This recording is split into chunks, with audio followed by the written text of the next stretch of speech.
أعوذ بالله من الشيطان الرجيم. بسم الله الرحمن الرحيم. قال يا قوم أرأيتم إن كنت على بينة من ربي وآتاني رحمة من عنده فعميت عليكم أنلزمكموها وأنتم لها كارهون ويا قوم لا أسألكم عليه مالا إن أجري إلا على الله وما أنا بطارد الذين آمنوا إنهم ملاقو ربهم ولكني أراكم قوما تجهلون ويا قوم من ينصرني من الله إن طردتهم أفلا تذكرون ولا أقول لكم عندي خزائن الله ولا أعلم الغيب ولا أقول إني ملك ولا أقول للذين تزدري أعينكم لن يؤتيهم الله خيرا الله أعلم بما في أنفسهم إني إذا لمن الظالمين صدق اللہ مولانا العظیم. عزیزان گرامی، سورہ ہود کا تیسرا رکوع چل رہا ہے. سورت کے شروع سے ہی اللہ تبارک و تعالی نے سیدنا نوح علیہ السلام کے واقعے کو مثالی طور پر مکے کے قریشیوں اور اس وقت کے سرداروں اور اس وقت کے جاگیرداروں اور امیروں کے جو اقوال تھے، جو حضور کے جواب میں انہوں نے باتیں کہی تھیں، بعین ہی یہی باتیں حضرت نوح علیہ السلام کے ساتھ بھی ہوئی ہیں. مکے کے قریشیوں نے ایک دفعہ نبی کریم صلی اللہ علیہ وسلم کے پاس وفد بھیجا کہ بھئی آپ ایسا کیا کریں کہ آپ کے مجلس میں بلال ہے، خباب ہے، صہیب ہے، یہ غلام قسم کے لوگ، یہ نوکر قسم کے لوگ، یہ کمی لوگ، یہ نیچلے لوگ آپ کی مجلس میں بیٹھے ہوتے ہیں، ہم ان کے ساتھ آ کر کیسے بیٹھیں؟ آپ ان کو اپنی مجلس سے اٹھا دیا کریں جس وقت ہم آئیں، ہمیں الگ اعزاز سے نوازا جائے، ہمیں الگ سے پروٹوکول چاہیے، تو پھر ہم آپ کے پاس آئیں گے، باتیں سنیں گے. قرآن پاک نے صاف الفاظ میں نبی کریم صلی اللہ علیہ وسلم کو صاف الفاظ میں کہہ دیا کہ آپ ان کے ساتھ چمٹے رہیے، آپ ان کے ساتھ چمٹے رہیے، ان کو مت چھوڑیے. یہ بڑے بڑے امیر اور بڑے بڑے سردار اگر آپ کی بات سننے کے لیے نہیں آتے تو جانے دو.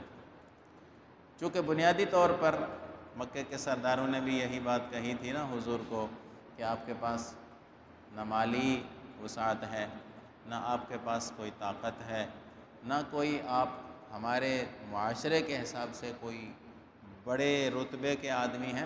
نوح علیہ السلام کو بھی ان لوگوں نے یہی باتیں کہی تھیں. سب سے بڑی بات انہوں نے یہ کہی تھی کہ آپ کے پاس مال و دولت کیوں نہیں ہے؟ آپ کے جو متبعین ہیں، آپ کی باتیں ماننے والے، یہ غریب اور مسکین کیوں ہیں؟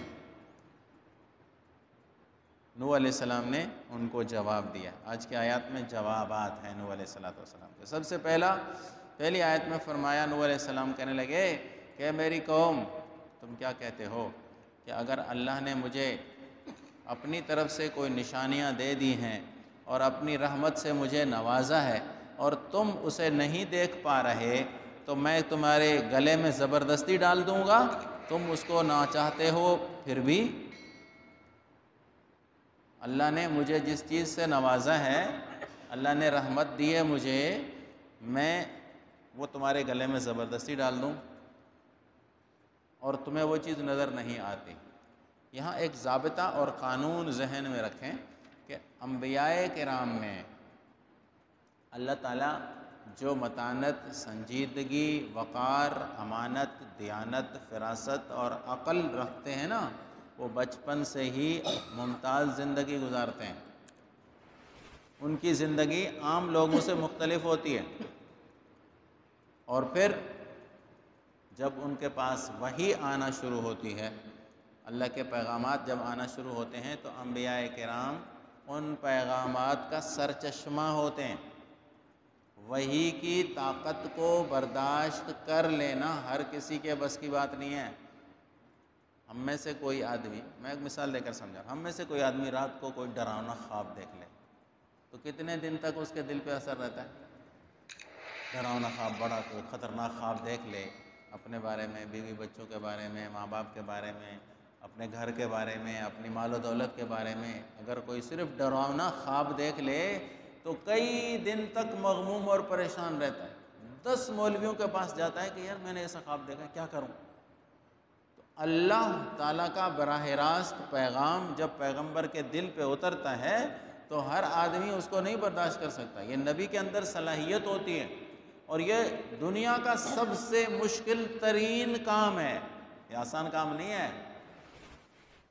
نبوت کی ذمہ داری اپنی جگہ پر، لیکن وحی کا بوجھ اٹھانا یہ کوئی معمولی چیز نہیں ہوتی۔ حضرت زید بن ثابت رضی اللہ تعالیٰ فرماتے ہیں کہ ایک دفعہ رسول اللہ صلی اللہ علیہ وسلم سفر میں تھے، ہم حضور اکرم صلی اللہ علیہ وسلم میری ران پہ سر رکھ کر سو رہے تھے، آرام فرما رہے تھے، تو اسی دوران وحی کے آثار شروع ہوئے اور مجھے لگا کہ میری ٹانگ گئی، میری ران کی ہڈیاں گئیں، ٹوٹنے کو لگا، مجھے لگا کہ تڑکڑا کے یہ ٹوٹ جائیں گی ہڈیاں۔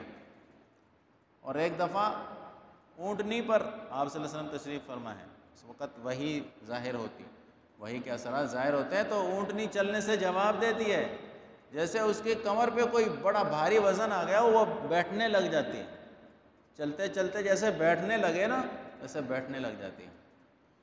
تو یہ اللہ کا ایک خاص فضل ہے، اللہ کی ایک خاص تربیت ہے، اللہ کی ایک خاص رحمت ہے جو اللہ اپنے برگزیدہ بندوں کو دیتا ہے جن کے اندر پہلے یہ صلاحیت پیدا ہوتی ہے۔ تو نوح علیہ السلام یہی کہہ رہے ہیں کہ اللہ نے مجھے نواز دیا ہے اور تمہیں وہ چیز نظر نہیں آتی، تو میں کیا کر سکتا ہوں؟ میں کیا کر سکتا ہوں کا مطلب میری ذمہ داری یہ ہے کہ میں تم تک یہ بات پہنچا دوں، بس۔ نبی کا کام تبلیغ کر دینا ہے۔ آج تک کسی بھی پیغمبر نے کسی کو مسلمان ہونے کے لیے مجبور نہیں کیا۔ لوگوں کو اپنی عقل اور فراست سے، اپنی سمجھداری سے پیغمبر کو ماننا پڑتا ہے۔ اللہ پیغمبر کے ہاتھ پر ایسی چیزیں ظاہر فرماتے ہیں جو عام انسان کے ہاتھ سے ظاہر نہیں ہو سکتی۔ عقلی طور پر مجبور ہو جاتا ہے انسان کے پیغمبر کی باتوں کو مان لے اور مسلمان ہو جائے، زبردستی نہیں، دلائل سے، رویے سے۔ پیغمبر کی زندگی بچپن سے انہوں نے دیکھی ہوئی ہوتی، اللہ نے نبی تیار شدہ کسی بستی میں نہیں بھیجا، نبی بنایا ہو اللہ نے الجزائر میں اور اس کو بھیجا ہو پاکستان میں، ایسا کبھی نہیں ہوا، بلکہ پیغمبر اسی علاقے میں، اسی ایریا میں، اسی قوم کے اندر، اسی بستی اور گاؤں کے اندر پلتا نپتا اور بڑھتا ہے، انہی لوگوں کے سامنے جوان ہوتا ہے، انہی لوگوں کے سامنے نبوت کا دعویٰ کرتا ہے۔ تو حضرت نوح علیہ السلام نے کہا کہ میں تمہیں زبردستی گلے میں نہیں ڈال سکتا، تمہیں نظر نہیں آتا، دن دہاڑے اگر کسی کو سورج نظر نہیں آتا تو اس کی کمی ہے، وہ اپنی کمی کو درست کرے۔ پہلا جواب تو یہ دیا۔ نمبر 2، دوسری آیت میں نوح علیہ السلام کا جواب ہے کہ وَيَا قَوْمِ لَا أَسْأَلُكُمْ عَلَيْهِ مَالًا، کہ اے میری قوم میں تم سے مزدوری نہیں مانگ رہا، میرا اجر اور ثواب اللہ ہی پر ہے، اور میں نہیں نکال سکتا ان لوگوں کو جو ایمان لے آئے، یہ اپنے رب سے ملیں گے، لیکن میں تمہیں بے وقوف سمجھ رہا ہوں۔ یہ دوسری آیت کا ترجمہ ہے۔ سب سے پہلی بات یہاں اصول نبوت کا یہ بھی بیان ہوا کہ پیغمبر کسی سے مزدوری کا طالب نہیں ہے۔ ہم لوگ کسی مالدار کی عزت اس لیے کرتے ہیں کہ ہم سمجھتے ہیں کہ کل کو یہ ہمیں کچھ دے دے گا، کل کو ہمارا اس سے کاروبار ہونا ہے، کل کو ہماری اس کے اندر کوئی ضرورت اور کام پڑ سکتا ہے، اس لیے ہم اس کی عزت کرتے ہیں۔ اور غریب کی کیوں نہیں کرتے؟ کہ اس سے کوئی امید نہیں ہوتی۔ لیکن پیغمبر کے سامنے مال کی تو کوئی حیثیت ہے نہیں، تو پیغمبر کے سامنے امتی غریب ہے یا امتی مالدار، اس کا کوئی فرق نہیں پڑتا، کیونکہ پیغمبر کسی میں امید اور لالچ رکھتا ہی نہیں ہے۔ پیغمبر کو امید بارگاہ الہی میں ہوتی کہ اللہ ہی مجھے اس کا ثواب دیں گے، مجھے تم لوگوں سے کسی بدلے کی کوئی امید اور توقع ہوتی تو میں سوچتا کہ چلو امیر میرے ارد گرد جمع ہو جائیں، میں یہ سوچتا کہ میرے آس پاس مالدار ہونے چاہیے، کل کو مجھے کوئی بڑی گاڑی میں لے کر گھمائے، کل کو کوئی مجھے بنگلہ بنا کر دے وے، کل کو مجھے کوئی زمین کا ٹکڑا دے دے وے۔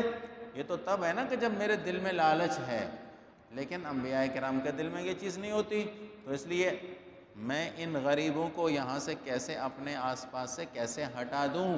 یہ لوگ تو اللہ کے خاص بندے ہیں، یہ تو اللہ سے جا کر ملیں گے، پھر اللہ جانے اللہ ان کو ثواب دے، اللہ ان کے ساتھ جو معاملہ کرے، میں ان کو اپنے آپ سے دور نہیں کر سکتا۔ ہاں تمہیں میں بے وقوف سمجھتا ہوں، وَلَكِنِّي أَرَاكُمْ قَوْمًا تَجْهَلُونَ۔ قرآن پاک کی اصطلاح میں جہالت کا لفظ دو معنی میں استعمال ہوا ہے، کبھی تو کم علمی بے علمی کے لیے بھی استعمال ہوتا ہے، علم نہیں ہے اس کو بھی جاہل کہتے ہیں۔ دوسری اصطلاح قرآن پاک کی کہ بے وقوف کو بھی جاہل کہا گیا کہ تم لوگوں کو تو کوئی عقل ہی نہیں ہے، تم لوگ یہ سمجھ بیٹھے ہو کہ میرے دل میں کوئی مال کی تمنا، مال کی لالچ ہے، ایسا نہیں۔ اچھا پھر تیسری آیت میں فرمایا کہ وَيَا قَوْمَ مَن يَنصُرُنِي مِنَ اللَّهِ إِن طَرَدتُّمْ، میری قوم اگر میں نے ان کو اپنے آپ سے دور کر دیا تو پھر اگر مجھ پر اللہ کی طرف سے کوئی عتاب اور ناراضگی آ گئی تو مجھے کون بچائے گا، میری مدد کون کرے گا؟ یہ بات تمہیں سمجھ میں نہیں آتی کہ یہ لوگ اللہ کے برگزیدہ بندے ہیں، یوں سمجھ لیں، اگر میں نے ان کو اپنے آپ سے دور کر دیا تو پھر اللہ کی طرف سے ناراضگی آئی تو میری مدد کون کرے گا؟ اللہ کے سوا تو کوئی میرا مددگار نہیں ہے، تو تمہارے کہنے پر میں ان کو الگ کر دوں اور میں اللہ کی ناراضگی مول لے لوں، یہ مجھ سے نہیں ہو سکتا۔ مدرسوں کے طالب علم، مدرسوں کے بچے، لوگ انہیں حقارت کی نظر سے دیکھتے ہیں۔ نبی کریم صلی اللہ علیہ وسلم کے پاس جو صحابہ کرام کی پہلی جماعت تیار ہوئی تھی ان میں سب تقریباً سب کے سب لاوارث اور غریب اور مسکین تھے، تو انہیں حقارت کی نظروں سے دیکھتے تھے مکے کے سردار بھی۔ یہ کیا کر سکتے ہیں؟ یہ لوگ کیا کریں گے؟ ان کے پاس ان کی تو کوئی حیثیت ہی نہیں، ان کا تو کوئی ویلیو ہی نہیں۔ مولانا اشرف علی تھانوی رحمۃ اللہ علیہ کے ہاں ایک دفعہ مدرسے میں ایک محلے کے آدمی نے مدرسے کے کسی بچے کو پکڑ کر مارا، اس کو تھپڑ مارا، تو مولانا اشرف علی تھانوی رحمۃ اللہ علیہ کو جب علم ہوا تو اس کو بلایا، اس کی خوب کلاس لی اور فرمانے لگے کہ تم تو ہمیں یہ کہو گے نا کہ مولوی صاحب تم بھی تو بچوں کو مارتے ہو، تم بھی تو مارتے ہو نا بچوں کو، تو ہم نے مارا تو کیا ہوا، ناراضگی کی اس میں کیا بات ہے؟ لیکن ہم اگر ان کو مارتے ہیں تو ان کی خیر خواہی کے لیے ان کو مارتے ہیں، ہم انہیں تربیت دینے کے لیے مارتے ہیں۔ تم نے جو مارا ہے نا وہ اس کو حقیر سمجھ کر مارا ہے، تم نے اس لیے اس کو مارا ہے کہ یہ غریب ہے، اور غریب کا بچہ ہے تمہیں کیا کرے گا؟ اگر کسی امیر کا بچہ ہوتا یہاں تو تم اس کا بال بھی بیکا نہ کرتے، تم اس کی جوتیاں اٹھاتے، لیکن چونکہ یہ غریب کے بچے ہیں تو تم نے اسے چھوٹا سمجھ کر، حقیر سمجھ کر مارا ہے نا۔ خبردار جو آئندہ کسی مدرسے کے طالب علم کو ہاتھ لگایا، ٹانگیں توڑ ڈالوں گا تمہاری۔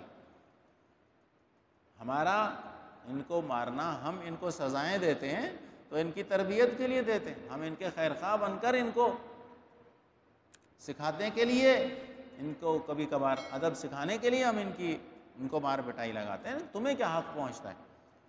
تم ان کو حقیر سمجھ کر رہے ہو، تمہارے دل میں چونکہ ان کی کوئی حیثیت نہیں ہے، اس لیے جس بچے کو پکڑا مار دیا، جس بچے کو پکڑا اس پر اس کی پٹائی لگا دی، تو یہ تمہیں حقیر سمجھنے کا حق تمہیں نہیں ہے کہ تم ان کو حقیر سمجھو۔ ہم انہیں حقیر نہیں سمجھتے، ہم تو انہیں قوم کا سرمایہ کہتے ہیں، ہم انہی بچوں کو قرآن اور سنت کا وارث کہتے ہیں، ہمارے دلوں میں ان کی عزت ہے، لیکن تمہارے دلوں میں عزت نہیں ہے نا، اس لیے تم نے بچے کو ساتھ زیادتی کی، مارا ہے تم نے بچے کو۔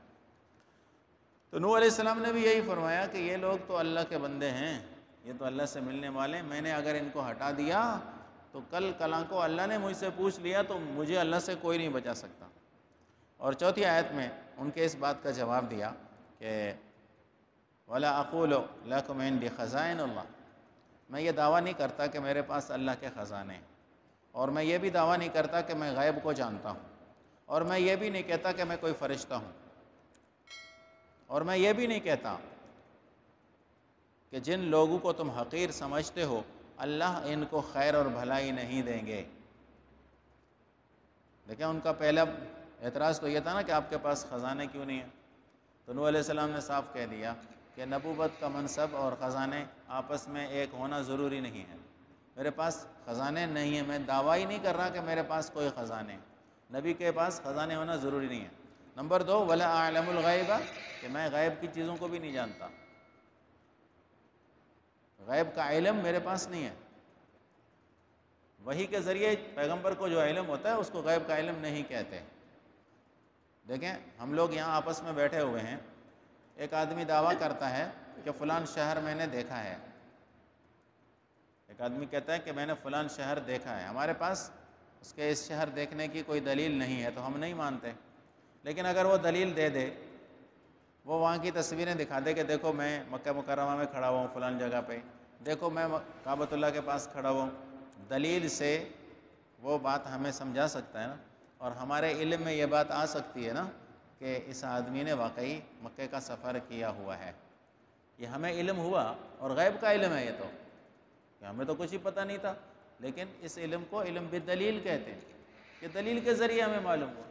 کچھ چیزیں ہم آنکھوں سے دیکھ کر معلوم کر لیتے ہیں، کچھ چیزیں ہم کانوں سے سن کر معلوم کر لیتے ہیں، کچھ چیزوں کو ہم ہاتھ لگا کر معلوم کر لیتے ہیں، کچھ چیزوں کو ہم جسم لگا کر معلوم کر لیتے ہیں، کچھ چیزوں کو ہم چکھ کر معلوم کر لیتے ہیں، کچھ چیزوں کو ہم سونگھ کر معلوم کر لیتے ہیں۔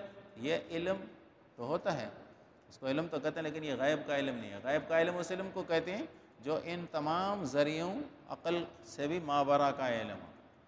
عقل بھی کبھی کبھار پتہ لگا لیتی ہے نا، پیچھے سے کوئی شور سنا، ایک آدمی ہوشیار تھا، ڈرائیور تھا، اس نے کہا سوزوکی پک اپ جا رہی ہے، یہ عقل سے دیکھا، اس نے دیکھا نہیں، منہ تو اس کا اس طرف تھا، اس نے آواز سے پہچان کر کہا یہ پک اپ جا رہی ہے، اس نے آواز سن کر کہا یہ ٹوٹا کرولا جا رہی ہے، یہ عقلی طور پر اس کو علم ہوا، عقل سے اس کو علم ہوا ہے۔